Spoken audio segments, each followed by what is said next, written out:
عمران خان واقعی حیران کر دینے کی صلاحیتوں سے مالا مال ہیں۔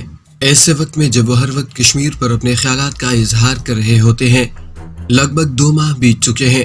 ہر روز وہ دہشت گرد نریندر مودی کے مظالم کو دنیا کے سامنے رکھتے ہیں اور کشمیریوں پر ہونے والے مظالم پر مہذب دنیا کو جگانے کی کوشش کرتے آ رہے ہیں۔ ان حالات میں اقوام متحدہ کی جنرل اسمبلی میں خطاب کا وقت آیا تو دنیا یہی سوچ رہی ہوگی کہ وہ سب سے پہلے کشمیر کا ذکر کریں گے، لیکن انہوں نے کمال مہارت کا ثبوت دیتے ہوئے ماحولیاتی تبدیلیوں سے اپنی تقریر کا آغاز کیا اور کشمیر کو سب سے آخر پر رکھا۔ کشمیر پر ہی اپنی تقریر ختم کر کے دنیا کو یہ پیغام بھی دے دیا کہ ہم گفتگو جہاں سے شروع کریں گے بات بالآخر کشمیر پر ہی ختم ہوگی۔ انہوں نے جس انداز میں اپنی تقریر کو مختلف حصوں میں تقسیم کیا، اس سے سننے والوں کی توجہ کسی بھی وقت کم نہیں ہو سکی۔ وہ ایک سویلین ہے لیکن اسلام کا مقدمہ انہوں نے ایک مجاہد کی طرح اقوام متحدہ میں پیش کیا ہے۔ نبی صلی اللہ علیہ وآلہ وسلم کی حرمت کا معاملہ ایک مبلغ اسلام کی طرح پیش کیا ہے۔ کشمیر کا مسئلہ انہوں نے ایک فوجی کی طرح دنیا کے سامنے رکھا ہے۔ ایک ہی تقریر میں عمران خان نے دنیا کو مفصل اور جامع پیغام دے دیا ہے۔ وزیر اعظم عمران خان کی اقوام متحدہ میں تقریر کے بعد ٹویٹر پر کئی ٹرینڈز چل چکے ہیں۔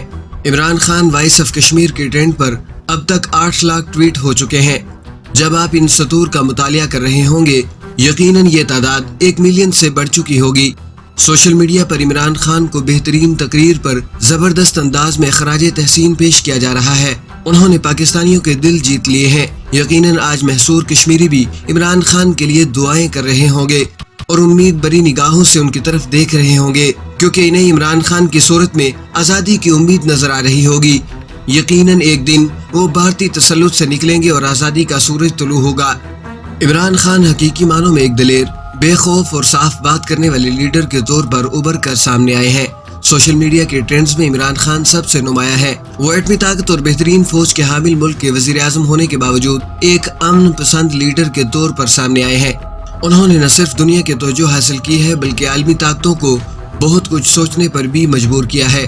اقوام متحدہ کی جنرل اسمبلی میں عمران خان صرف ایک درد مند، صلح جو، وسیع القلب، دور اندیش انسان کی حیثیت میں سامنے نہیں آئے، بلکہ انہوں نے ایک جنگجو کی حیثیت سے اپنا تاثر چھوڑا ہے۔ ایک ایسا جنگجو جب اس کی آزادی پر حملہ کیا جائے، ایک ایسا جنگجو جب اس کی عزت پر ہاتھ ڈالا جائے، ایک ایسا جنگجو جب اس کی غیرت کو للکارا جائے، تو پھر وہ اپنی کمزور معیشت، اندرونی انتشار، سیاسی عدم و استحکام اور دیگر مسائل کو کمزوری بنانے کی بجائے وقار کی سلامتی کا رستہ اختیار کرتا ہے۔ وہ ایک ایسے جنگجو کے طور پر سامنے آئے ہیں جو دشمن کی بڑی معیشت، بڑی فوج، دنیا سے اچھے تعلقات اور اس کی طاقت سے مرغوب نہیں ہوتا، بلکہ وہ لا الہ الا اللہ پر یقین رکھتے ہوئے اپنے مسلمان بھائیوں کی عزت کی حفاظت اور ان کی آزادی کو یقینی بنانے کے لیے ایاک نعبد و ایاک نستعین پر یقین رکھتے ہوئے فتح یا شکست سے بے خوف میدان میں اترتا ہے۔ دنیا کے سامنے عمران خان نے فلسفہ امن بھی پیش کیا ہے اور جنگ کی تیاری کا بھی اعلان کر دیا ہے۔ ایسے الفاظ وہی ادا کر سکتا ہے جو قوم کا درد رکھتا ہو، جو امت کا درد رکھتا ہو، جس کے لیے اول آخر صرف اپنا وطن ہو، جس کی زندگی اپنے وطن سے شروع ہو کر وہیں پر ختم ہو جاتی ہو، جس کی سوچ کا محور و مرکز اس کا اپنا وطن ہو۔ عمران خان نے دنیا کو جھنجھوڑا ہے۔ اس نے سوچو کی مہذب دنیا کو جگانے اور خطے کو ایک بڑی جنگ سے بچانے کے لیے سب سے بڑی اور آخری کوشش کر لی ہے۔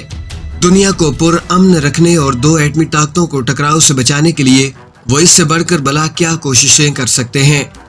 اس پیغام کے بعد بھی اگر عالمی طاقتیں پاکستان اور بھارت کے مابین بنیادی مسئلے کو حل کرنے کے لیے اپنا کردار ادا نہیں کریں گی تو پھر نعرہ تکبیر بلند ہوگا، پھر حیدری لشکر میدان میں اتریں گے اور جنرل قمر جاوید باجوہ کے اس بیان کو حقیقت میں بدلیں گے جس میں انہوں نے کہا کہ ہم کشمیری بہن بھائیوں کو مایوس نہیں کریں گے۔ یقیناً ہم مایوس نہیں کریں گے۔ پاکستان کا آخری فوجی بھی کشمیریوں کے ساتھ وفا کرتے ہوئے اپنی جان کا نذرانہ پیش کرنے کا عزم رکھتا ہے۔ وزیر اعظم عمران خان نے اسلام پر ہونے والے حملوں کا بہترین انداز میں جواب دے دیا ہے۔ بالخصوص نبی صلی اللہ علیہ وآلہ وسلم کی شان میں ہونے والی گستاخی کے بارے 2 ٹوک موقف اختیار کرتے ہوئے کہا ہے کہ مغربی دنیا کو سمجھ کیوں نہیں آتا کہ یہ ہمارے لیے سب سے بڑا مسئلہ ہے۔ جب کوئی ایسی حرکت کرتا ہے تو اس کے جواب میں سامنے آنے والے رد عمل پر ہمیں انتہا پسند کہا جاتا ہے۔ اسلاموفوبیا پر بات کرتے ہوئے انہوں نے کہا کہ 9/11 کے بعد اس کی وجہ سے کئی ممالک میں مسلم خواتین کا حجاب پہننا مشکل ہو چکا ہے۔ کچھ مغربی رہنماؤں نے دہشت گردی کو اسلام کے ساتھ جوڑا ہے۔ جس کی وجہ سے اسلاموفوبیا نے جنم لے لیا۔ بنیاد پرست اسلام یا دہشت گرد اسلام کچھ نہیں ہوتا۔ اسلام صرف ایک ہے جو نبی صلی اللہ علیہ وآلہ وسلم نے ہمیں سکھایا ہے۔ بعض سربراہان مملکت اسلامی دہشت گردی اور بنیاد پرستی کا ذکر کرتے ہیں۔ افسوس کی بات ہے کہ مسلم ممالک کے سربراہوں نے اس طرف توجہ کیوں نہیں دی۔ 9/11 سے پہلے خودکش حملے تامل ٹائیگرز نے کیے تھے۔ وہ ہندو تھے لیکن کسی نے اس عمل کو ہندوازم سے نہیں جوڑا۔ عمران خان نے اقوام متحدہ میں اپنی تقریر سے ثابت کیا ہے کہ وہ بڑے میچ کے بڑے کھلاڑی ہیں۔ انہوں نے ثابت کیا کہ وہ دباؤ میں گھبراتے نہیں ہیں بلکہ دباؤ میں ان کی صلاحیتیں کھل کر سامنے آتی ہیں۔ انہوں نے مسلمانوں سے جڑے اہم مسائل کو بہترین انداز میں پیش کیا۔ یہ دلیرانہ انداز لائق تحسین ہے۔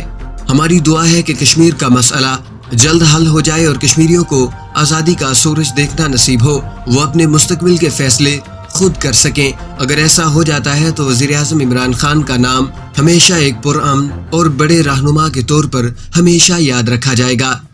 دوستو، اسی طرح کی معلوماتی سیاسی خبریں جاننے کے لیے ہمارے چینل اسپائڈر نیوز کو ضرور سبسکرائب کیجیے اور ساتھ میں موجود بیل آئیکن پر بھی ضرور کلک کر دیجیے تاکہ آپ کو ہماری ویڈیوز کے نوٹیفیکیشن بر وقت موصول ہوتے رہیں۔ دوستو، وقت دینے کا شکریہ۔ خدا حافظ۔